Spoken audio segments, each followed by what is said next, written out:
Bismillahirrahmanirrahim. Assalamualaikum warahmatullahi wabarakatuh.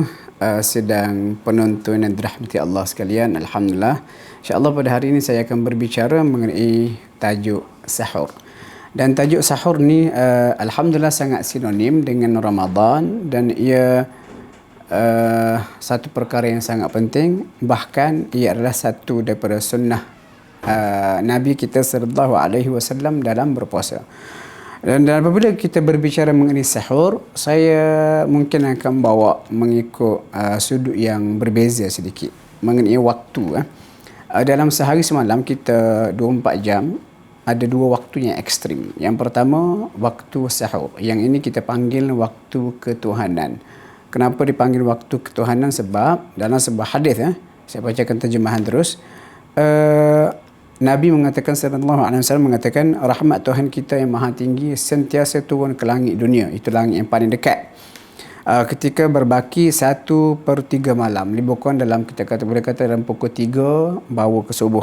Lalu Allah berfirman, Allah kata, siapa sahaja yang berdoa kepadaku, pasti akan aku makbulkan. Siapa sahaja yang memohon kepadaku, akan aku berikan.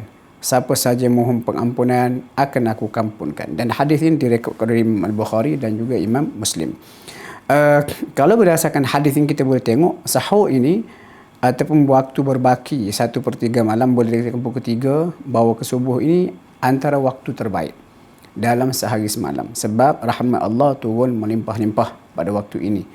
Manakala waktu yang paling buruk dalam sehari semalam dikatakan oleh sebahagian ulama, nama dia waktu syaitan, iaitu lepas asar bawa ke maghrib, kerana pada waktu itu syaitan berkeliaran. Itu pun ada hadisnya. Okey. Antara kelebihan Ramadan ini adalah kita digalakkan untuk bersahur sebelum kita berpuasa. Dan pada bulan-bulan lain, seolah-olahnya kalau kita nak kata, kita sukar untuk bangun secara paksa dan secara disiplin dan juga sistematik pada waktu sahur.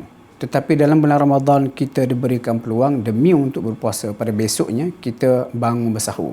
Dan ini sebenarnya satu rahmat Allah. Kenapa Allah Ta'ala impose kepada kita satu ibadat, iaitu berpuasa, yang memerlukan kita untuk bangun pada waktu terbaik, makan sahur, dan pada masa itu janganlah kita bangun semata-mata kosong begitu saja untuk bersiap sedia untuk makan. Tapi sebaliknya kita kena isi dengan ibadat, berdoa dan sebagainya. Sebab waktu 2/3 malam ini atau waktu sahur ini, macam saya katakan tadi, adalah waktu yang sangat istimewa, mustajab, diperkenankan doa. Bahkan ada sebahagian ulama mengatakan, kalau kita menghidapi sakit kronik, dan antara satu cara yang boleh kita gunakan adalah talian rohani. Dan caranya, kita banyakkan bangun pada akhir malam, pada waktu sahur, untuk berdoa kepada Allah. Kemudian satu lagi antara keistimewaan sahur ini, kalau kita perhati, dijanjikan keberkatan oleh Nabi kita sallallahu alaihi wasallam. Contohnya hadis lain, Sahih Bukhari Muslim, Nabi kata, tasahharu fa inna fis sahuri barakah. Nabi kata, bersahurlah kamu, bangun sahur. Kenapa waktu sahur ini ada keberkatannya tersendiri. Dan kalau kita perhatikan apa maksud barakah, berkat. Berkat ini adalah kebaikan yang banyak. Dan kita mengulas hadis ini, Imam Ibn Hajar Al-Asqalani menghuraikan. Dia kata banyak kelebihan ataupun waktu yang dimaksudkan keberkatan pada waktu sahur. Seperti contohnya, dengan sahur ia akan mengukuhkan lagi tenaga kita untuk berhadapan dengan puasa keesokan harinya. Kemudian waktu sahur juga kita seolah-olah diberi peluang oleh Allah Ta'ala untuk berdoa dalam waktu yang terbaik dalam sehari semalam. Bahkan dengan bersahur juga ia akan menambahkan kita kata kekuatan kita untuk berhadapan dengan ibadat puasa pada keesokan harinya.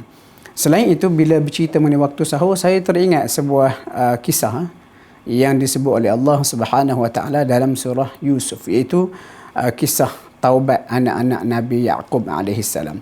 Kita tahu cerita Nabi Yusuf, bagaimana baginda terpisah dengan ayahandanya dan akhirnya bertemu kembali.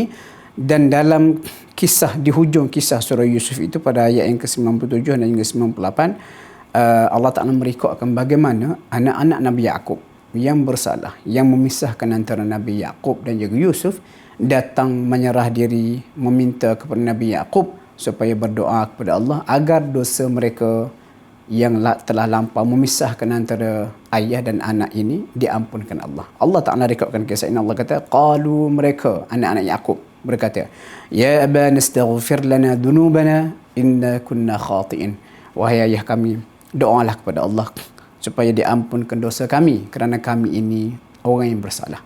Lalu Nabi Yaqub jawab macam dia kata, qala sawfa astaghfiru lakum rabbi innahu huwal ghafurur rahim. Aku akan mohon kepada Allah supaya diampunkan dosa kamu kerana Allah itu Tuhan yang Maha Pengampun lagi Maha Pengasih. Ketika mengulas ayat ini disebut sawfa astaghfiru lakum, aku akan tunggu, aku akan minta Allah ampunkan dosa kamu. Dia ada macam unsur penangguhan sedikit. Lalu para ulama tafsir mengatakan kenapa ditangguhkan? Kerana Nabi Yaqub menunggu waktu terbaik untuk meminta kepada Allah agar diampunkan dosa anaknya, dan waktu itu adalah waktu sahur. Itu kita balik pada hadis di awal tadi 2/3 malam ini Allah Ta'ala turun ke langit dunia ataupun rahmat Allah turun. Lalu antara satu jaminannya disebut mintalah ampun, aku akan berikan keampunan. Dan itu antara sebab kenapa Nabi Yaqub alaihissalam mengambil kesempatan menangguhkan doa itu ketika waktu yang istimewa, iaitu waktu sahur. Jadi akhirnya sidang penonton yang dirahmati Allah sekalian, bila kita tahu sahur ini waktu yang sangat istimewa, jangan sekadar kita bangun sahur, makan, dah kita bersiap untuk solat subuh. Sebaliknya, ambillah kesempatan keberkatan waktu sahur itu untuk makan, bermunajat, berdoa. Mudah-mudahan itu menjadi sebab kita dilimpahi rahmat Allah Subhanahu Wa Taala. Sekian dulu untuk hari ini, tuan-tuan, puan-puan rahmati Allah. Assalamualaikum warahmatullahi wabarakatuh.